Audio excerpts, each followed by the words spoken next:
George Pascoe-Watson, former political editor of The Sun, and he joins us to talk about, well, all things political. A very good morning to you, George. Good morning, Julia. Hi, Sam. Big day today in terms of the Strategic Defence Review. Huge sums of money, lots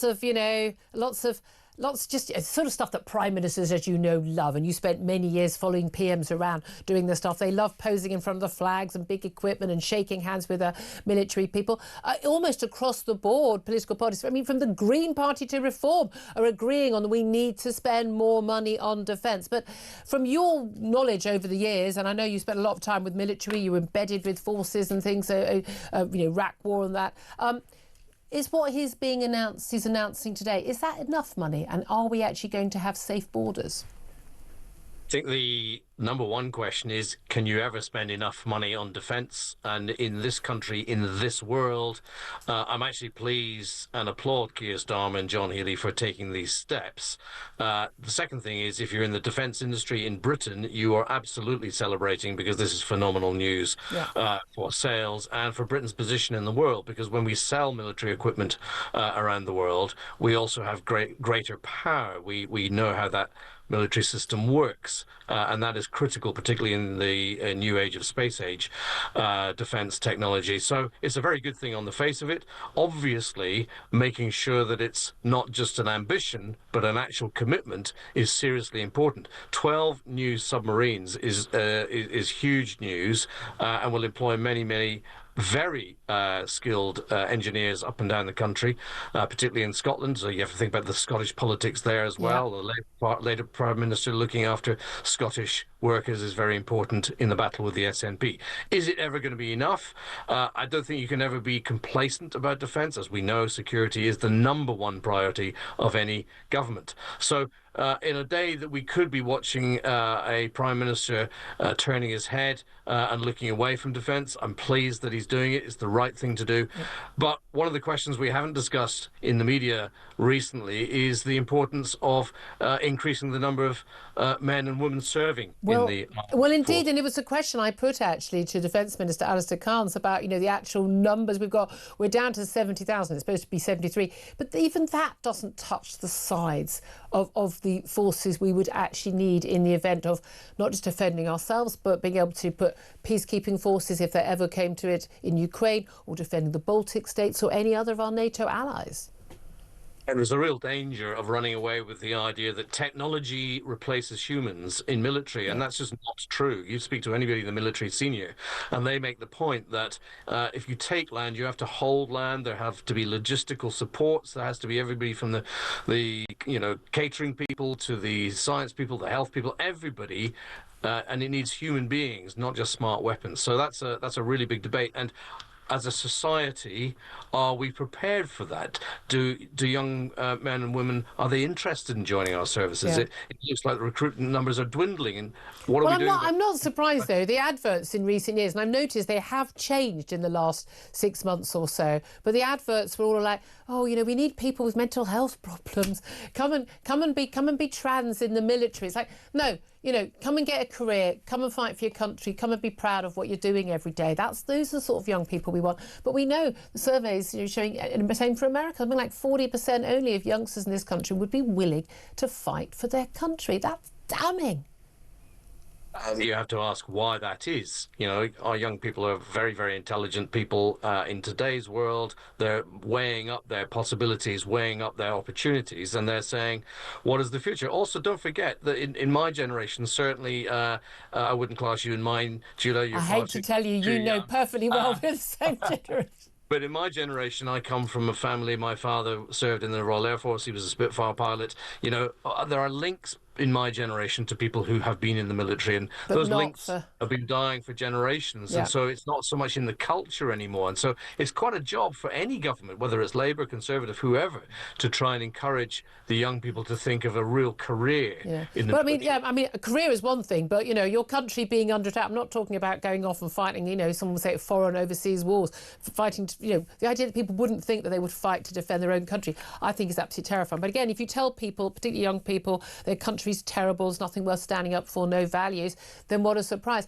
Let's talk also about protecting our other borders. Again, a question I put to Alistair Cairns, the Defence Minister, about are we confident we can actually protect our borders from an invasion fighting force when we can't protect it from young men without passports, let alone rifles, turning up on our shores on dinghies. We've now got a prediction of some 50,000 illegal migrants coming on boats alone, still coming through on lorries as well, by the way. Other people, huge number of people, tens of thousands overstaying visas and then claiming asylum, having arrived here legally. But this comes after 1,194 people crossed on Saturday alone as the French police stood around with their video cameras and their gauloises.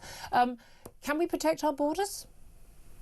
It's increasingly impossible for this government or any government to actually stop this happening. Your point about the trucks is very important. The trucks has been going 10, 15, 20 years. And because they weren't very visible to the media, that carried on in the background and hasn't really caused anybody so much political aggro. The boats are visible. That Saturday, of course, was still in May. We're now into June. We've got the whole of July, August and September to come with great weather. We see a heat wave coming to Britain, apparently, the weather Oh, yay, really? Oh, yes, good. So one upside. There's a trade-off, isn't there? Heat wave, channel migrants. But so obviously, politically, this is a real headache for Keir Starmer, who has actually said we will stop the boats. And of course, unless you are prepared to take further action and talk about the HCR, then you can't really do it. And as you say, it is quite formidable to watch French guards, French police on the beaches taking videos, watching, but not taking any steps to prevent these young men, and it is mainly young men, from getting on board these dinghies. It is extraordinary, isn't it? Let's also talk about what's going on in the heart of government, because we know, I mean, I have to say, I think John Healey is very much seeing him, the Defence Secretary himself, as a future leader. Wes Streeting, the Health Secretary, a popular figure with many, apart from the actual Labour Party, interestingly. But there's no doubt at all, Keir Starmer is facing a lot of grief over not just what his Chancellor does, Rachel Reeves, in terms of the purse strings and dealing with benefits and but also of his Attorney General, Lord Hermer. He's a man I think pretty much no one outside of the dinner parties of Islington had actually heard of, big human rights lawyer.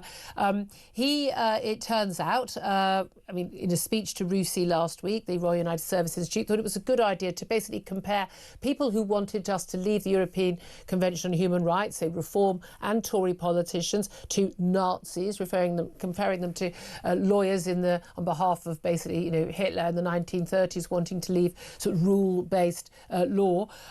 He also authorised Lucy Connolly's prosecution for a tweet, and that 31-month sentence she's still serving. At the same time, he declined to review, as Attorney General, unduly lenient sentences for a rapist and a paedophile. Does he have to go? There's increasing pressure on Keir Starmer to deal with his Attorney General, and I think probably for the political reason that he's going to attract more and more negative headlines. That's the difficulty for a Prime Minister. It may not be that the person is bad at their job or has transgressed in some way, that they become a political difficulty. When you have an Attorney General whose guilt is on foot-in-mouth disease, which is becoming the problem, then they become quite difficult to manage. And you need to support that person, because our former colleagues, the political journalists, on a daily basis are asking the Prime Minister's official spokesperson, does the Prime Minister have faith in the Attorney General? Yeah. The answer has to be yes. It can't be anything other than yes. And as long as that goes on and Labour MPs are beginning to ask questions about his political ability, then it's a challenge. The point here is that Lord Hermer is a lawyer, a very distinguished lawyer. The fact is, all lawyers have to take on cases which they wouldn't necessarily support in private life.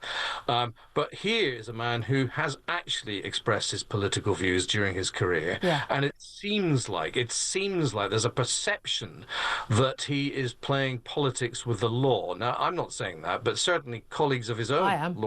Lord Glassman has said that, a Labour MP, a Labour peer. So it's an impression thing, and in politics, as we know, perception is 9/10 of the law. I and mean, it he's. gets in the way of doing the job. I mean, not only is he, Keir Starmer's big mate. I mean, he's part of the key advice over the Chagos Island surrender. He's back. He's given advice, and again, this would be his choice. He's not, he's not having to do this. Gives choice to Caribbean countries wanting slavery reparations from Britain. He represented Jerry Adams against the BBC. Shamima Begum. Wanting her rights to try and come back here. Also numerous ISIS and Al-Qaeda operatives as well and activists. I mean, he doesn't off-pick them. I mean, it seems to me that, he makes interesting choices.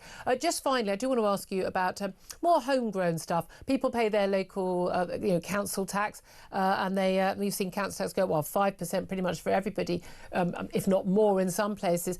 The new leaders of reform of the Kent County Council, they say, no, we are going to be going in and we're going to be installing our own version of DOGE, Department of Government Efficiency, that Elon Musk was leading until last week at the White House in America. And we are going to go in and we are going to, having won a load of council seats, basically find where the savings can be found. Do you think they'll actually make big savings? And if they do, will that actually be quite a game changer in British politics? Let's hope so. You can only celebrate the forensic accountancy that is being put in place in Kent, or any council, or any government for that matter. Anything that uses taxpayers' money, it's your money, it's my money, it's our viewers' money, and it's real money. And it's very, very important that there's a real check kept on it. So let's hope they can find some efficiency and make sure that that becomes the watchword of any government. I mean, every government goes into power and says we're going to deal with this and make savings. They never do, but I'm sure you or I, anyone working in the private sector, could find savings like that. George Pascoe-Watson, always good to talk to you. Thank you so much.